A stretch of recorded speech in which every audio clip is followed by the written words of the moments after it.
you're not familiar with it, Rule 1 has been a way of doing designs in Fusion since basically since the beginning. And it comes down to this. As soon as you start a new design, start a new component within that design and then start doing your work, making sure that you're within a component.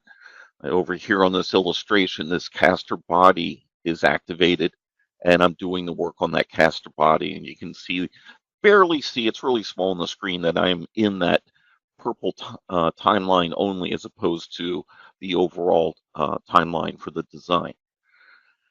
So while you're in that component, you're going to create your sketches, create your features, you're going to do the actual design work.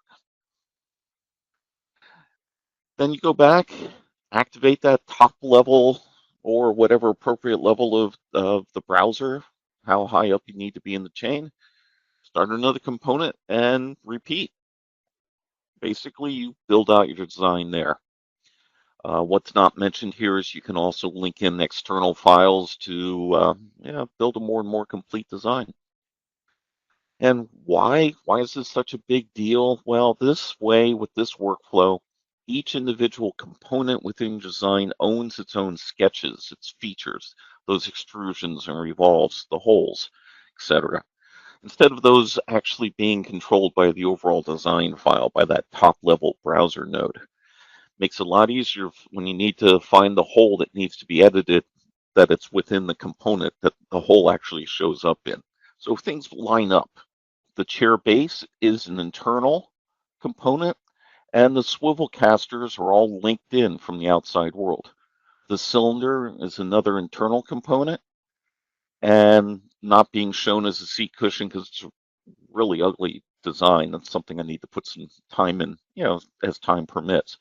But it's a combination of internal and external. If I go and start editing the internal chair base, you can see down here on the timeline, this is all the features needed to make that chair base. If I go back to looking at the overall design, now the timeline's showing all the different features for everything.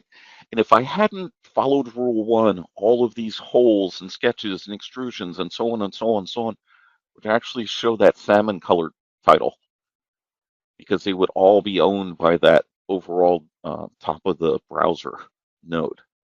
That was a trap I fell into quite a while until I finally figured out what Rule 1 was.